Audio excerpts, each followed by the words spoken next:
Evening friend, स्वागत है आपका अपने चैनल स्मार्ट ज्ञान अड्डा में। जहां फ्रेंड आज के इस अंक में कई महत्वपूर्ण हलचलों के साथ आज के बीच आए हैं।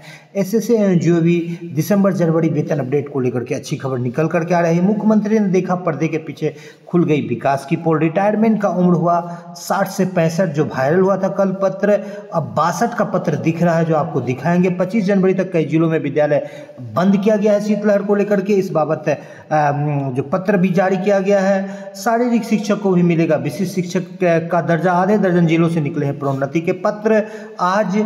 और 50% डीए को मूल वेतन में मर्ज करने के चक्कर में है केंद्र सरकार। अपार पर विभिन्न जिलों के पदाधिकारियों द्वारा बनाया जा रहा है दबाव।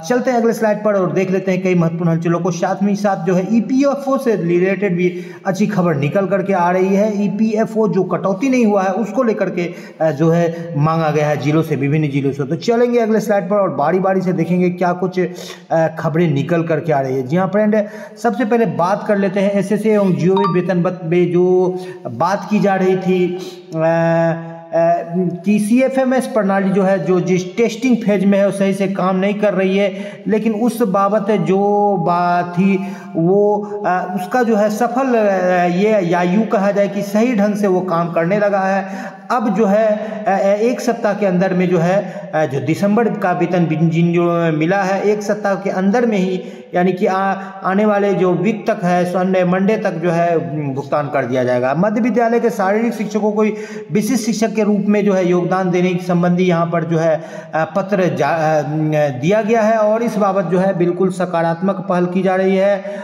और यहाँ पर मुख्यमंत्री गलती से पर्दे के पीछे आ गए अपने प्रगति यात्रा के दौरान जो चल रहे थे। तो यहाँ पर जो है उनको विकास का पोल खुलता हुआ आप देख रहे हैं इस चित्र में नजर आ रहा है। और कहीं ना कहीं जो है एक अंधेरे में रख के जो है ब्यूरोक्रेसी जो है मुख्यमंत्री को एक वर्चुअल दुनिया दिखाने के चक्कर में रहती है। और जो यहाँ पर रियल या वास्तविक जो सच्चाई उनके सामने नजर आया तो यहाँ पर पूरा कचरा का अंबार है और जो है टूटे फूटे स्थिति में जो है यहाँ पर सड़क और यहाँ पर बांध दिख रहा है। जी हाँ फ्रेंड, तो यही हालत है पूरे बिहार की। कटिहार में संचालित 138 आईसीटी लैब बंद हो जाएंगी। तो क्या होगा उन कंप्यूटर्स का, क्या होगा स्मार्ट क्लासेस का। एक और सरकार जो है डिजिटल एजुकेशन को बढ़ावा दे रही है, दूसरी ओर जो है अनुबंध पर जो है एनजीओ जो है या अन्य संस्थाओं के द्वारा जो जिन्हें प्राइवेट ही संस्था कहा जाए के द्वारा जो है सेवाएं लेती है और वो सेवा बस चंद सालों के लिए रहती है, चंद महीनों के लिए रहती है, उसके बाद ब्रेक कर दिया जाता है। तो इस तरह से जो है जो डिजिटल एजुकेशन या कंप्यूटर साक्षरता की जो एक लक्ष्य प्राप्त करना चाहती है सरकार, कभी भी इसमें सफल नहीं हो सकती है। जी हाँ फ्रेंड, इस तरह के पत्र कई जिलों से निकल सकते हैं क्योंकि पूरे बिहार में ही उसी सिस्टम पर जो है कंप्यूटर एजुकेशन और कई जिलों पर जिलों के कई विद्यालयों के जो है में कंप्यूटर को जो है इंस्टॉल किया गया था। यहाँ पर पटना से पत्र निकला है प्रोन्नति को लेकर के और स्नातक ग्रेड का पहली बार यहाँ पर जिक्र किया गया है। बेसिक ग्रेड ऑब्लिक स्नातक ग्रेड के शिक्षकों को ये सबसे बड़ी बात यहाँ पर देखने के लिए मिल रही है कि स्नातक ग्रेड का भी यहाँ पर जिक्र किया गया है और ज्ञापन पत्रांक भी दिया गया है कि पुनर्निर्धारित किया जाए जो निम्नवत है। इसमें जो है नाम, नियोजन इकाई का नाम, सारा कुछ दिया गया है, यानी जो भी चीज़ चाहिए और जिसका जितना सेट करता है उसको सेट कर देना है। 2025 के जनवरी में जो भी प्रोन्नति मिला है तो ये एक अच्छा पत्र है कि पहली बार कम से कम जो है नियोजन इकाई का निकला है। लेकिन इस पत्र में जो है पटना जिला कार्यालय शिक्षा पदाधिकारी का कहीं कोई इसमें हस्ताक्षर नहीं दिख रहा है, ज्ञापन पत्रांक नहीं दिख रहा है। तो इसलिए इस पत्र को पूरी तरह से सत्य या पूरी तरह से फर्जी भी नहीं कहा जा सकता है। यहाँ पर राम कुमार विद्यार्थी जो है प्रखंड शिक्षक उत्क्रमित मध्य विद्यालय लोचना पुनपुन को प्रोन्नति, यानी एक एक शिक्षक को प्रोन्नति दिया जा रहा है। और जब कार्रवाई की बात होती है तो एक बार में पूरा जिला और पूरे राज्य के शिक्षकों पर कार्रवाई हो जाती है, चाहे शिक्षक की गलती हो या ना हो। यहाँ पर उनको प्रोन्नति दिया गया है 12 वर्ष की सेवा के बाद 2020 के नियमावली के अनुसार। तो ये स्थिति है प्रोन्नति का कि जो है बूंद बूंद से घड़ा बढ़ा जा रहा है। और यहाँ पर शिक्षकों को जो है प्राण जनरेट करने में जो दिक्कतें हो रही है इस बाबत जो है कई शिक्षक जो है साइबर कैफे में भी गलती हो रही है और जो खुद से भी जो प्राण जनरेट कर रहे हैं उसमें भी कई गलतियां हो रही है।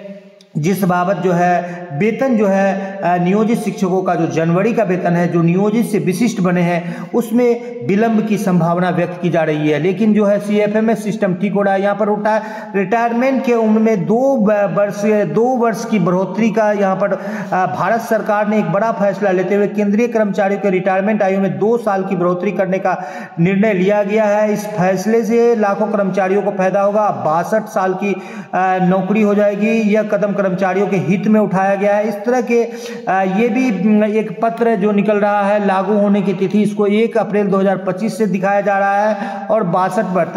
तो यदि केंद्रीय कर्मचारियों को सच में जो है 2 वर्ष सेवा विस्तार की बात होगी तो बिहार सरकार को भी इसको लागू करना होगा आने वाले कुछ महीनों के अंदर में। जी हाँ फ्रेंड, बात कर लेते हैं यहाँ पर जो है शीतलहर के कारण शैक्षणिक कार्य को बंद करने को लेकर के जो है जिला शिक्षा पदाधिकारी को पत्र लिखा गया और ये सभी पूरे बिहार के लिए इस तरह का पत्र लागू होना चाहिए। यही प्राण जनरेट करने को लेकर के विभिन्न जिलों से पत्र जारी किया गया है और अग्रेतर कार्रवाई करने की बात कही गई है ताकि ससमय भुगतान किया जाए। कर्मचारियों के लिए खुशखबरी की बात निकल रही है कि जो 22 जनवरी का यहाँ पर आप ये पत्र देख पा रहे हैं और इसमें 50% डीए को मूल वेतन में मर्ज करने का बात निकल करके सामने आ रहा है, जो कि कहीं ना कहीं कर्मचारियों के लिए एक अच्छी खबर है। यदि 50% से जो प्लस डीए है जो 57% के रेंज में जनवरी में चला जाएगा उसको भी मूल वेतन में मर्ज कर दिया जाएगा तो बहुत ही बड़ी खुशखबरी निकल जाएगी। 8वीं वेतन आयोग के स्थान पर ही इसको जो है सब्स्टिट्यूट के रूप में सरकार इसको ऐसा करने का सोच रही है। फिलहाल जब तक 8वीं वेतन आयोग का कोई सटीक या ऑथेंटिक जो है लेटर नहीं निकल जाता है तब तक कई तरह के जो है बातें निकलते रहेगी।